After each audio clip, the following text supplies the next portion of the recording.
Muito obrigado. Muito boa tarde a todos. Muito obrigado por terem tido a coragem de voltar à tarde. Eu vou tentar não agitar em demasiado os vossos fluidos gástricos, nem perturbar o vosso sono pós-prandial durante as próximas 2h30, que será aquilo que durará a minha apresentação. O moderador não ouviu, não teve grande impacto. Muito bem. Gostaria, antes de começar, de agradecer à Escola Nacional de Bombeiros o convite que me fez em vir falar deste tema. E que eu estava com algum receio quando me propuseram a vinda e o tema. Eu disse logo, tudo bem, segurança industrial, não tem problema nenhum. O problema foi que assim, bom, vamos lá preparar uma apresentação para isto. E o que é que eu vou dizer de segurança industrial em meia hora? Um tema com esta vastidão e com tantas disciplinas, com tantos temas para abordar, o que é que eu vou dizer que seja minimamente coerente? Felizmente, os oradores que me antecederam, desde o engenheiro Ferreira de Castro até a engenheira Isabela Abreu dos Santos, todos eles vieram facilitar o meu trabalho. Porque todos eles falaram num ponto comum que foi aquele que eu apostei que se calhar era interessante vir falar e que eu abordarei na segunda parte desta comunicação, que é o fator humano na segurança industrial. Portanto, não combinámos nada, se calhar se tivéssemos combinado isto não teria corrido tão bem. Muito bem, segurança industrial é uma área imensa, uma área que envolve uma miríade de disciplinas, mas que tem como um objetivo último minimizar os riscos no seio da indústria. E esses riscos são a diverso nível, como iremos ver dentro em breve. Eles podem ter uma perspectiva a nível micro ou uma perspectiva a nível macro, mas parte do princípio que toda a atividade industrial, e não só, mas neste caso, porque estamos a falar de segurança industrial, apresentam riscos que requerem uma gestão adequada e uma gestão correta. Os riscos estão, regra geral, naquilo que nos interessa. Há, efetivamente, outros receptores de risco que poderão ter algum relevo, como seja a perda de capacidade de produção, a degradação da imagem, a perda de competitividade. São aqueles que, eventualmente, a comunidade menos possa interessar, a menos que a comunidade esteja dependente da atividade industrial, mas, regra geral, para uma comunidade que tem de coexistir com a indústria, são associados a acidentes que podem ter um impacto ambiental negativo e prejudicar uma comunidade ou uma região inteira, para além da própria empresa. Como eu disse, estes riscos e estes acidentes, ou a segurança industrial, desenvolve-se a dois níveis. Ao nível micro, normalmente no domínio de atividades de segurança no trabalho e cujo receptor é o trabalhador no seu posto de trabalho, no seu local de trabalho, nas atividades que desenvolve. Portanto, o foco centrado no trabalhador. A um nível macro, estamos a olhar para os grandes acidentes, como acabámos de ouvir falar, nomeadamente do regime de prevenção de acidentes graves envolvendo substâncias perigosas, portanto, que tem em vista a prevenção dos grandes acidentes, que olha não só para o estabelecimento, mas para o impacto que esses mesmos acidentes possam ter para a envolvente, sobre todas as suas vertentes, ambiental, patrimonial e populacional. Nós iremos, durante esta comunicação, essencialmente abordar estes dois aspectos, o aspecto relacionado com o nível macro. A indústria é um conjunto de atividades que geram riqueza. Portanto, vamos aqui também ter algum aligeiramento da carga que é imposta sobre a indústria, que a indústria é má. Não, a indústria é necessária, a indústria é fundamental para o desenvolvimento de qualquer sociedade e produz riqueza. Tem algumas contrapartes, provoca danos para as pessoas, para o património, para o ambiente, sobretudo devido a acidentes, impactos adversos que não podem ser eliminados muitas vezes, mas que podem ser geridos e feitos e reduzidos até um nível considerado tolerável. O termo risco aceitável está a cair em desuso na comunidade da gestão de risco. Hoje em dia, enfim, eufemisticamente, também poderemos dizer que assim o seja, se optou por designar por toleráveis e não como aceitáveis. Isto é, o objetivo principal de todas as atividades de gestão de risco será o zero acidentes e um ambiente limpo. Enfim, atingível, poderia dizer que é utópico, mas como meta, como objetivo a atingir, é algo para o qual devemos trabalhar. Vamos olhar aqui assim para o deve e o haver da atividade industrial. Exemplos de ganhos que a atividade industrial apresenta para uma sociedade. As indústrias produzem bens, seja ao nível de alimentos, de abrigos, de roupas, de minerais, artigos diversos, satisfaz as necessidades básicas e serviços da comunidade em termos de energia, comunicações, transporte, infraestruturas, máquinas, etc., etc., etc. Acrescenta valor e riqueza para a comunidade, proporciona emprego e o bem-estar e todas as benfeitorias associadas ao emprego. Tem impactos adversos? Tem, sobretudo para os três descritores ambientais, ar, água e solos. Tem riscos associados, como seja de incêndios, explosões, inundações, etc. E tem o risco de provocar acidentes cujos impactos associados aos fenómenos que ocorrem têm efeitos negativos para a população. A gestão da segurança industrial tem vindo a evoluir ao longo dos tempos, como tudo. E não vejam estes tipos de atividades como mutuamente exclusivas. Até meados da década de 80, a segurança industrial assentava basicamente no desenvolvimento tecnológico.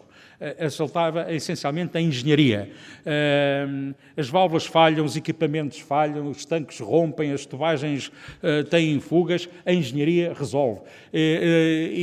Incluem-se detectores para assinalar desvios ao funcionamento das instalações, por forma que nós possamos intervir. Portanto, era a engenharia o líder, o motor da segurança industrial. Na década de 80 do século passado até ao século 2000, foi reconhecido que as soluções de engenharia não eram suficientes e que a componente humana e a componente organizacional era também um aspecto fundamental que tinha de complementar a engenharia. E surgiram assim os sistemas de gestão. Os sistemas de gestão da qualidade, os sistemas de gestão ambiental, os sistemas de gestão da segurança, os sistemas de gestão da manutenção, que vieram complementar a engenharia, que continua a ser um forte elemento em termos do desenvolvimento da segurança, mas em que o foco, no final do século passado, foi nos sistemas de gestão. E, finalmente, já neste século, desde o ano 2000, o foco passou a ser no ser humano.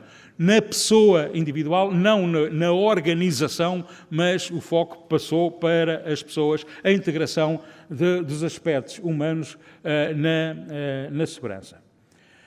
Os acidentes, já há pouco foi falado, têm várias falhas. As principais identificadas em várias listagens vão desde a falha de componentes,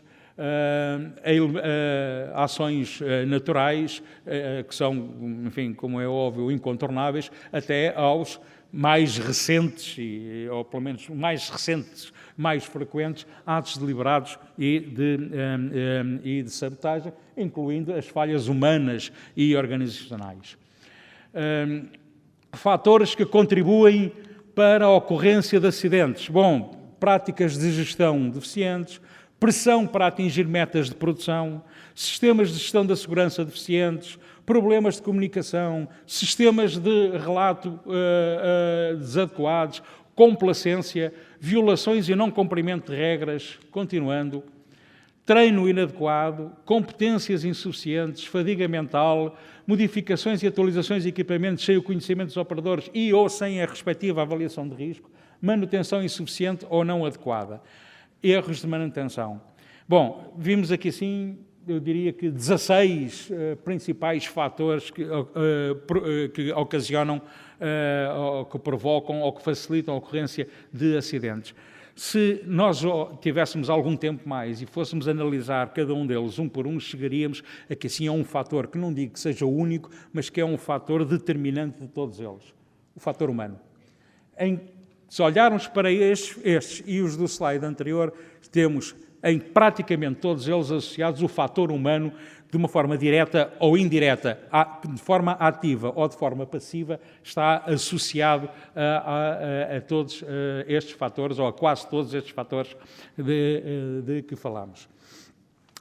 Um problema identificado e hoje em dia muito discutido em termos de organização industrial é que, tipicamente, um estabelecimento industrial tem uma dupla organização, que é uma que inclui os gestores, os responsáveis da produção e os operadores e que é responsável por operar, por produzir, por vender.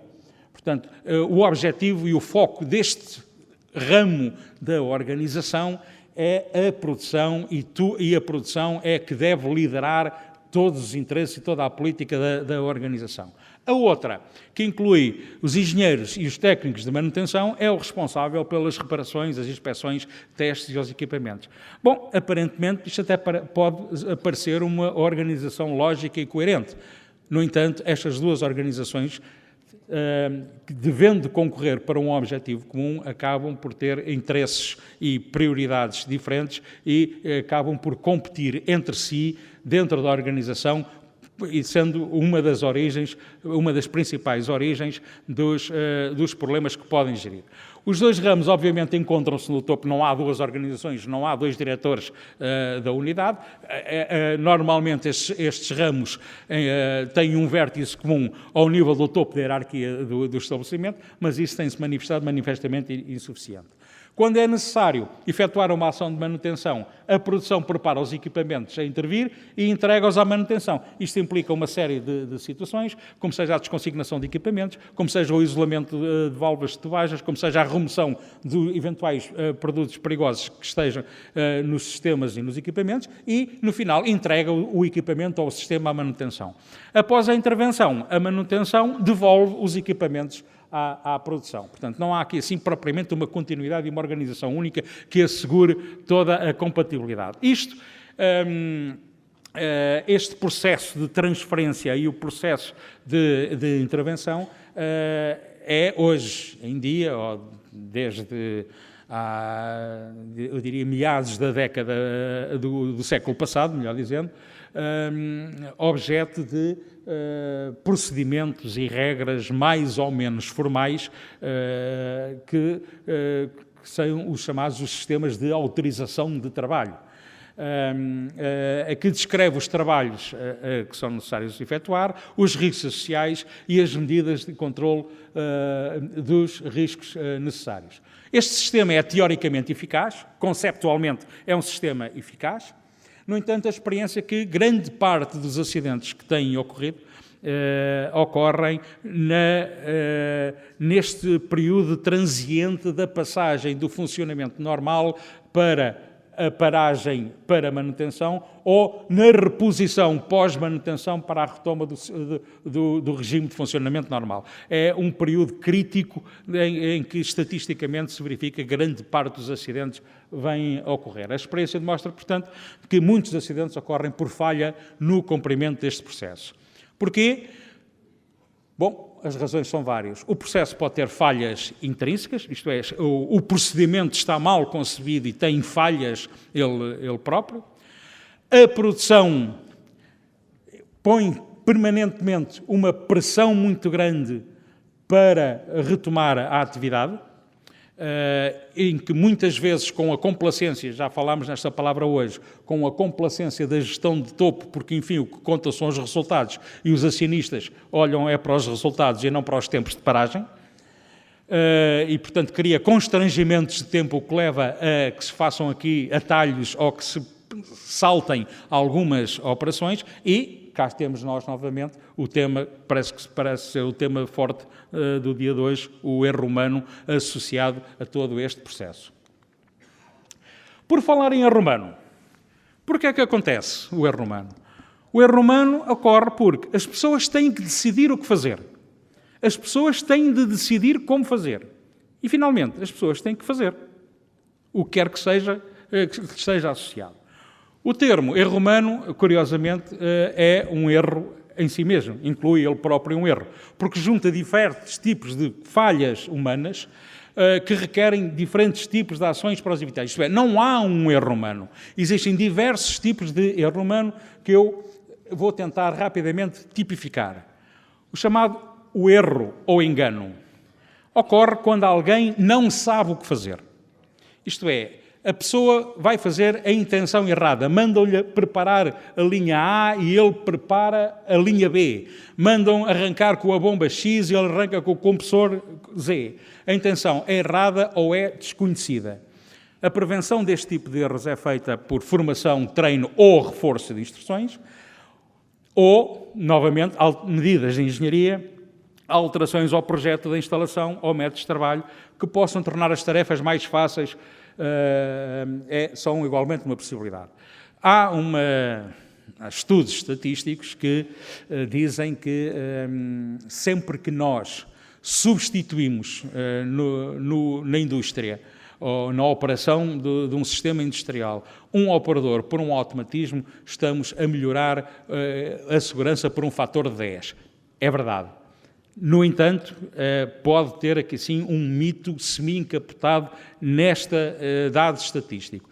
É que os sistemas automáticos, os detectores de nível que fecham automaticamente válvulas ou detectores de pressão que arrancam ou param bombas ou qualquer outro equipamento, são excelentes, evitam estes erros ou enganos dos operadores, mas não têm a capacidade de raciocínio. Eu dou-vos um exemplo muito simples. Hoje em dia, grande parte dos carros que nós compramos já têm os sensores de estacionamento instalados nos para-choques e que são ótimos quando um ciclista ou um peão vai a passar atrás do carro, nos alerta e nós somos alertados que temos um obstáculo atrás de nós e instintivamente travamos.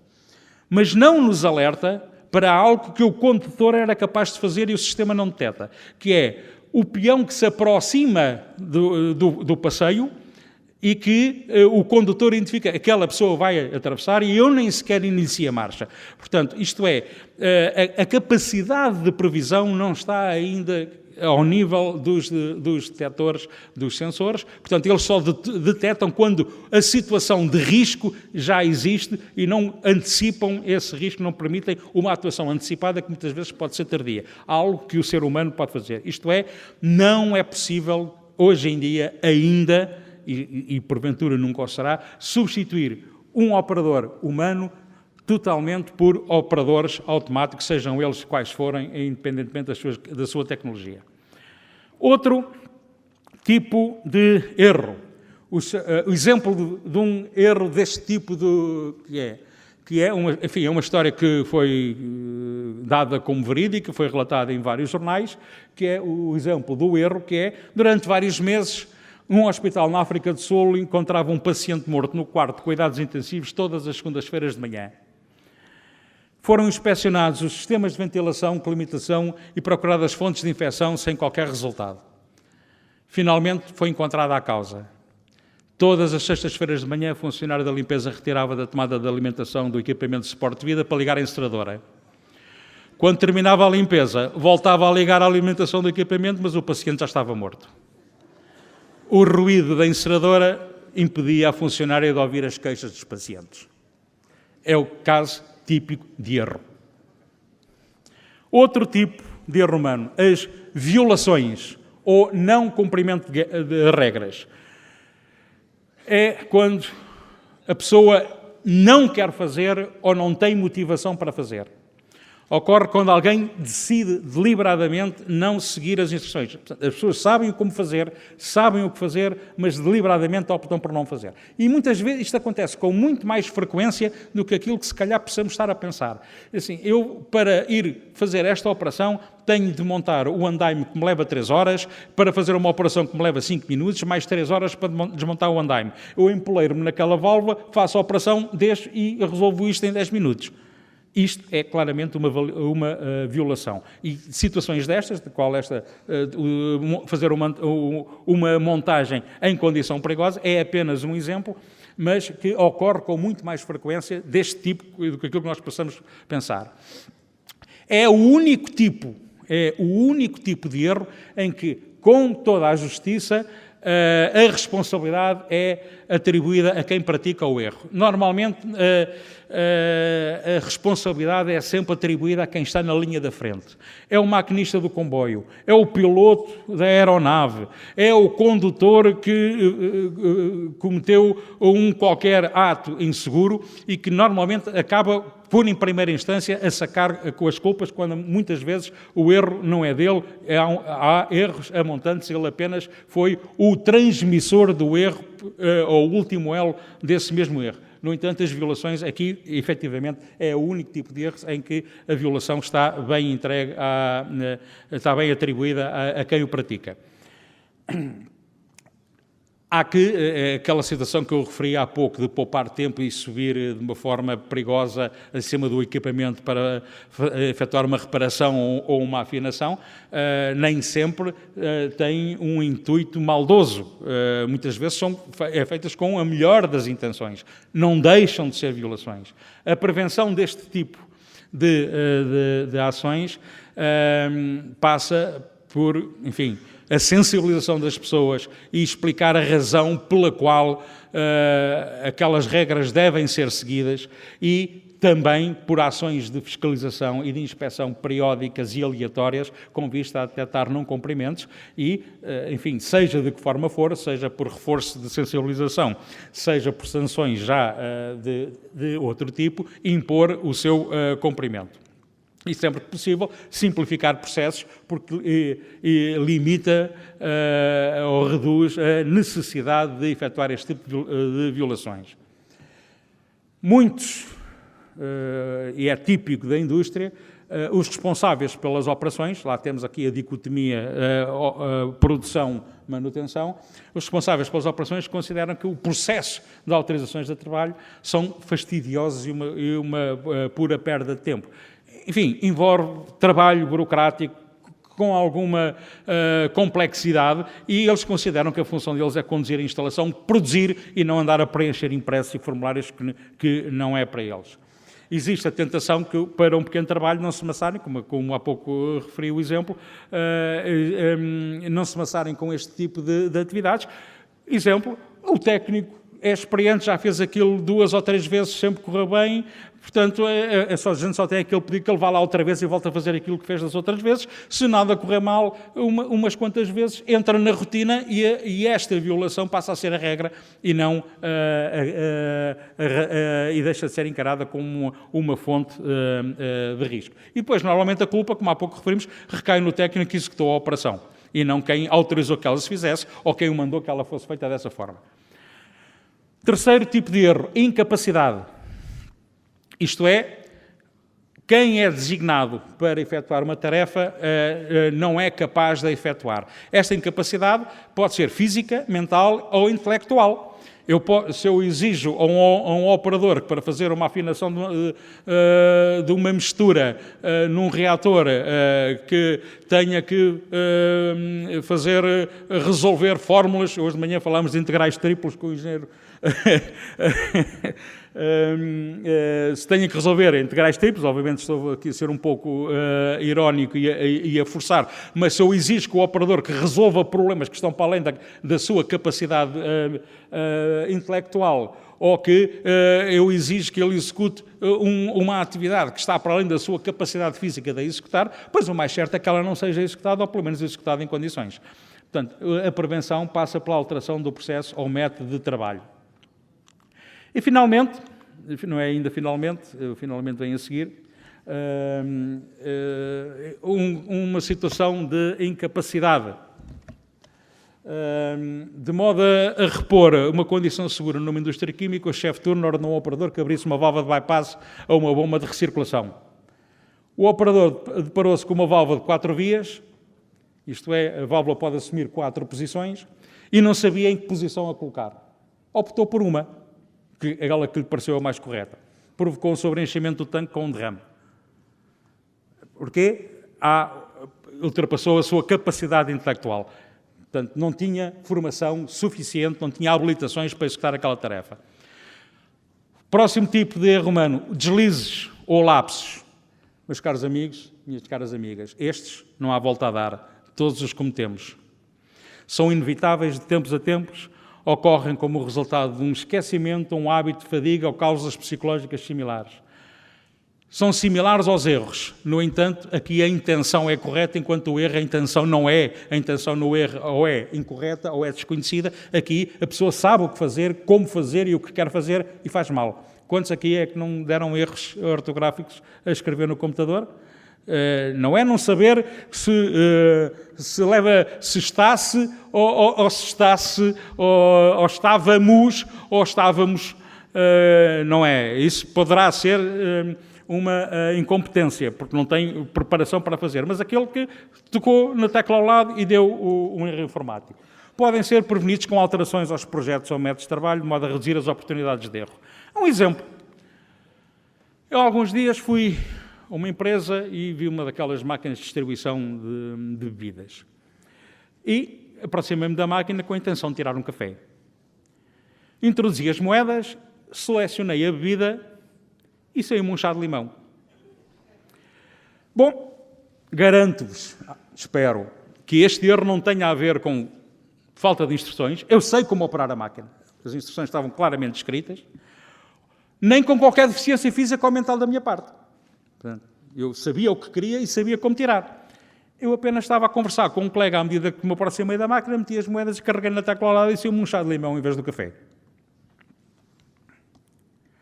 Felizmente, não tinha que acionar um botão de paragem de emergência do processo. Como? 5 minutos. Então era para 2h30. Então vamos aqui rapidamente falar de alguns erros do passado, tomando por base 2, se me deixarem, pelo menos,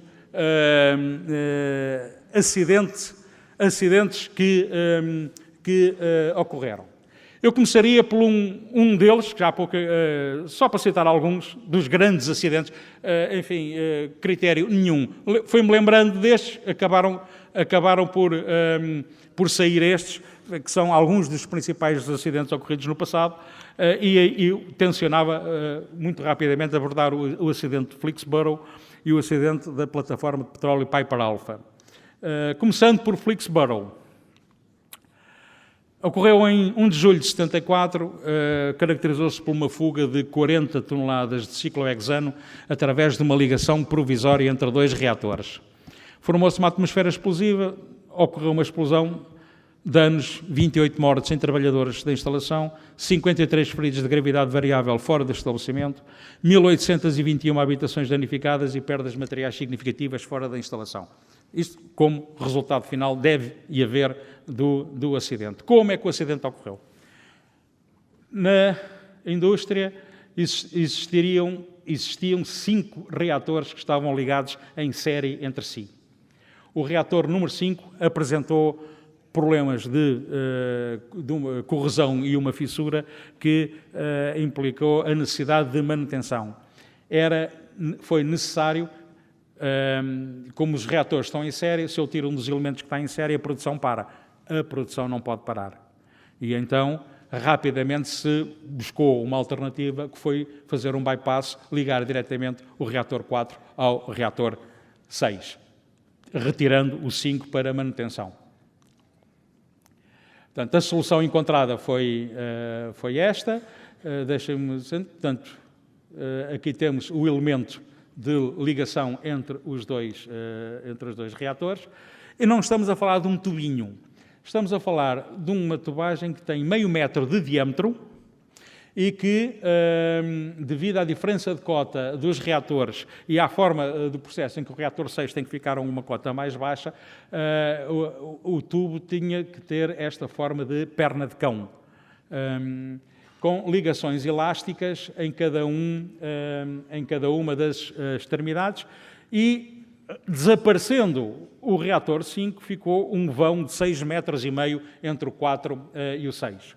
Portanto, o desenho desta peça foi feito rapidamente, até à escala, no chão de uma sala de desenho da indústria, a partir do qual foram feitas umas xércias em que a peça foi produzida, mas houve aqui sim uma série de situações que não foram tidas em conta e que levaram ao acidente. Portanto, esta foi a configuração de ligação do 4 ao 6. Cá temos nós o aspecto da ligação, só que esta ligação cria aqui um problema.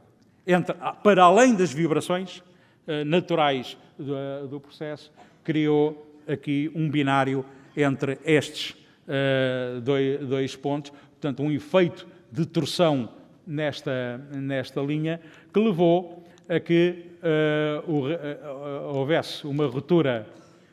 houvesse a ruptura destas uniões elásticas com o derrame por uma tubagem de meio metro de diâmetro. Nós estamos a falar de um tubinho e que, portanto, teve como impacto isto que aqui estamos a ver, portanto, e cujas consequências já falei. Causas de raiz: falha no processo de gestão das modificações, falha nos cálculos da alteração, não foi tido em conta os efeitos de dilatação entre materiais diferentes, pouca experiência dos elementos envolvidos e escassez de recurso que levou à subexploração disponíveis. Não há aqui, sim, uma única causa de raiz apurada que não tenha a ver com o fator humano. Não há aqui uma única falha técnica pura. Todas têm a ver com o fator humano. A vários níveis, de vários tipos, mas todas elas têm. Muito rapidamente, Piper Alpha. Piper Alpha, uma plataforma de extração de gás natural e de petróleo no Mar do Norte, fica a cerca de 193 km, ou 100 milhas, se quiserem, a noroeste de Aberdeen, na Escócia. Ocorreu em 6 de julho de 1988 e, na altura, encontrava-se na plataforma de extração 226 pessoas. Por os motivos que vamos ver já de seguida, ocorreu uma explosão de gás natural seguida de incêndios que provocou 165 mortos. O que é que levou a esta situação? A manutenção, ou seja, o turno de dia retirou uma bomba de recirculação de serviço para manutenção. Retirou, pô-la fora de serviço. A bomba ficou no local, a bomba foi posta fora de serviço, foi retirada a válvula de segurança da bomba para calibração e foi colocada no local onde estaria a válvula de segurança uma junta cega, procedimento até agora correto. Os pernos da junta cega não foram apertados, procedimento não correto. Na mudança de turno, não foi passada ao turno que entrou, portanto ao turno da noite, a condição de que a bomba tinha a válvula de segurança desmontada. Adicionalmente, a rede de serviço de incêndios estava em manual porque estavam a ocorrer operações de mergulho. E, portanto, para que, por qualquer razão, as bombas de incêndio não arrancassem em automático e pudessem em risco a vida dos mergulhadores que se encontravam a operar debaixo de água, a rede de incêndios estava em manual. O procedimento em si está correto, até na prevenção de um risco maior. O turno que entrou ao serviço necessitou de uma bomba de recirculação em funcionamento, não tendo a informação que aquela bomba estava fora de serviço e muito menos a razão, colocou a bomba em funcionamento e que provocou uma fuga de gás natural e de crudo pelo orifício da válvula, cujo tamponamento não estava apertado. Portanto, isto resultou neste estrago que aqui podemos ver. Existem várias causas que levaram que foram identificadas. Há um relatório que é uma referência, que é o relatório do Lord Cullen, feito pelas autoridades do Reino Unido, chamado relatório Cullen, que é uma referência em termos de investigação de acidentes e em termos da assertividade das conclusões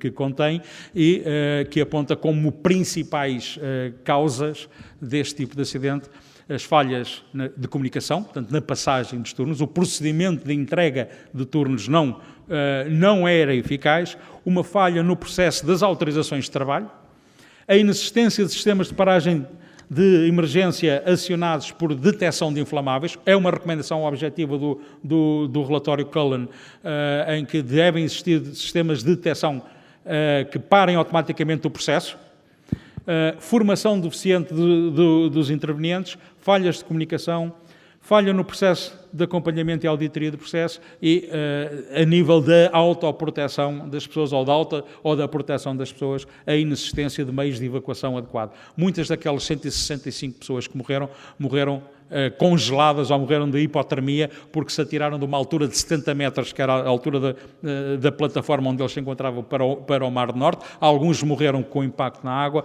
muitos outros morreram por hipotermia, por terem permanecido muitas horas nas águas do Mar do Norte à espera que fossem recuperados. Era isto que eu tinha para vos dizer. Agradeço a vossa atenção.